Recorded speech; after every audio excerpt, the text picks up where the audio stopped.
Hello everyone, welcome back to my YouTube channel. कल हमने factors influencing demand तक पढ़ा था और सिटीज पैरिबस असम्पशन पढ़ी थी कि बहुत इंपॉर्टेंट असम्पशन है from demand point of view, जिसका मतलब होता है other things are held constant. Other factors, जब हम इन दो फैक्टर्स की बात करते हैं तो उस बाकी अदर फैक्टर्स कांस्टेंट रहते हैं। जब हम इन दो फैक्टर्स की बात करते हैं, इनके रिलेशन की बात करते हैं, तो अदर फैक्टर्स कांस्टेंट रहते हैं। तो कल हमने डिमांड और on price of the product क्या रिलेशन जाना था, जो कि इन्वर्स रिलेशनशिप है, और उसे लॉ ऑफ डिमांड कहते हैं, डिमांड कर्व कहते हैं उसे।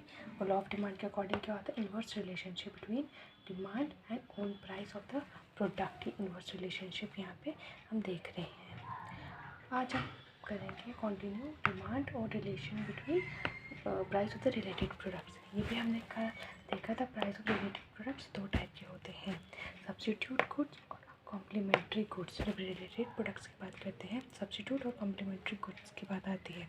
अब सब्स्टिट्यूट्स वो प्रोडक्ट्स होते हैं, those products which can be substituted for one another. कल मैंने टी एंड कॉफ़ी की एग्जाम्पल दी थी, और आज स्कूटर और मोटर बाइक की भी एग्जाम्पल है। जैसे अगर हमें कहीं जाना है, हमें स्कूटर मोटर बाइक दोनों है हमारे पास, तो हम इंडिफरेंट है कि कुछ भी मिले हमें। अब प्राइस ऑफ स्कूटर बढ़ेंगी तो हमें टू व्हीलर की ज़रूरत है, स्कूटर की प्राइस बढ़ गई तो हम मोटर बाइक खरीद लेंगे। वैसे ही टी और कॉफ़ी हम एक दूसरे की जगह सब्स्टिट्यूट कर सकते हैं। अगर टी की प्राइस बढ़ती है, मतलब टी की प्राइस बढ़ेगी according to law of demand, tea की डिमांड कम हो जाएगी तो कॉफ़ी की डिमांड ऑटोमेटिकली बढ़ जाएगी, क्योंकि हमने अज्यूम किया है कि इसकी प्राइसेस कांस्टेंट हैं। और कॉम्प्लीमेंट्री गुड्स आ गया, one is demanded only when the other is available. जब भी हम सब्स्टिट्यूट और कॉम्प्लीमेंट्री गुड्स की बात करते हैं, एक पॉइंट ध्यान में रखना कि हम रिलेटिव बात करें, दोनों के रिलेशन की बात करें। इसकी बात करें तो इस कॉन्टेक्स्ट में बात कर रहे हैं, कि रिलेटिव टर्म्स में बात कर रहे हैं हम। तो कॉम्प्लीमेंट्री गुड्स आके like car and petrol, pen and refill. एक की प्राइस बढ़ेगी, दूसरे की डिमांड ऑटोमेटिकली कम हो जाएगी। इनका ग्राफ इस तरह से हम इनका रिलेशन दिखा सकते हैं ग्राफिकली। जैसे प्राइस है, जैसे टी एंड कॉफ़ी है, price of T and quantity of coffee देख रहे हैं। टी की प्राइस बढ़ेगी तो मतलब टी की डिमांड ऑटोमेटिकली कम हो गई, मतलब कॉफ़ी की डिमांड बढ़ जाएगी। तो ये पॉजिटिव रिलेशनशिप शो कर रहा है, और लॉ ऑफ डिमांड में नेगेटिव रिलेशनशिप था। वैसे ही कॉम्प्लीमेंट्री गुड्स में हमने क्या देखा, प्राइसेस ऑफ कार बढ़ रही हैं तो पेट्रोल की डिमांड कम हो रही है, क्योंकि कम लोग कार खरीद रहे हैं। ये भी नेगेटिव रिलेशनशिप ही शो कर रहा है। अब बहुत इम्पॉर्टेंट है डिमांड का relation with income of the consumer.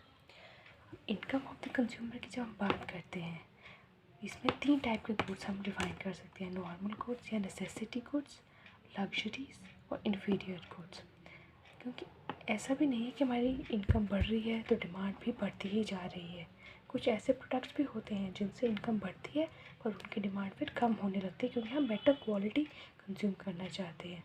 तो जब हम बात करते हैं नॉर्मल गुड्स की, नॉर्मल गुड्स वो गुड्स होते हैं जिनकी इनकम बढ़ने के साथ, जब कंज्यूमर की इनकम बढ़ती है तो उनकी क्वांटिटी डिमांडेड भी बढ़ती है, एक पॉजिटिव रिलेशनशिप होता है नॉर्मल गुड्स में। लेकिन कुछ बुक्स में आपको नॉर्मल गुड्स और नेसेसिटी गुड्स सेम ही देखने को मिलेगा, लाइक सॉल्ट हो गया।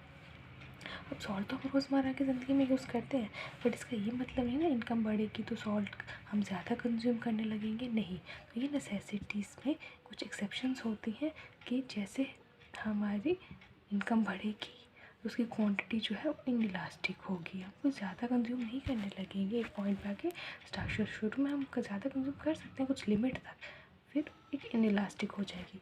जो इलास्टिसिटी और इनइलास्टिसिटी ऑफ डिमांड का कॉन्सेप्ट है, ये हम नेक्स्ट वीडियोस में कवर करेंगे। फिर आते हैं लग्जरीज। लग्जरीज वो होते हैं जो हमारे मतलब हम अपने कंफर्ट के हिसाब से लेते हैं, हमारी वो नीड नहीं होती है हमारी, बस हमें अच्छा लगता है, हमारी इनकम बढ़ रही है। जैसे ग्लास डिनर सेट, अब डिनर सेट तो नॉर्मल भी होते हैं, खाना ही खाना है नॉर्मल प्लेट्स में खाओ, लेकिन हमें ग्लास डिनर सेट में खाना है, तो ये हमारी लग्जरी हो गई, एक शो ऑफ हो गया। तो उसकी जो डिमांड है, अब इनकम बढ़ेगी तो हम ज़्यादा लग्जरी प्रोडक्ट्स खरीदेंगे, ज़्यादा कंफर्टेबल लाइफ जीना चाहेंगे, तो वो होगी पॉजिटिव रिलेशनशिप शो कर रहे हैं यहाँ पे। क्योंकि जैसे हमारी इनकम बढ़ेगी तो हमारी डिमांड फॉर लग्जरीज भी बढ़ेंगी। और आती है इन्फीरियर गुड। इन्फीरियर गुड्स क्या होते हैं? इन्फीरियर गुड्स जो होते हैं, इनका ये इन्फीरियर गुड्स आगे से बाजरा या मिलेट क्रॉप्स।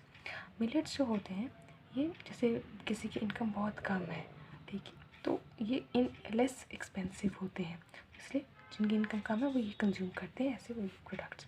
वो बासमती राइस जैसे वैल्यू प्रोडक्ट्स नहीं ले सकते, तो वो ये प्रोडक्ट्स कंज्यूम करते हैं। तो जब उनकी इनकम बढ़ने लगती है तो demand for such products fall, फिर वो हाई क्वालिटी प्रोडक्ट्स की तरफ जाना चाहेंगे।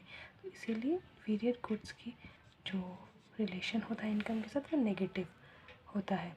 और इन तीनों को जब हम डिमांड और इनकम के बाद रिलेशन की बात करते हैं तो इन तीनों को हम इनकम डिमांड के नाम से जानते हैं। आई होप आपको समझ आया होगा। मेरी वीडियोस शॉर्ट ही होती हैं ताकि आपको टॉपिक्स क्लियरली और थोड़ा थोड़ा करके समझ जाए। Thank you.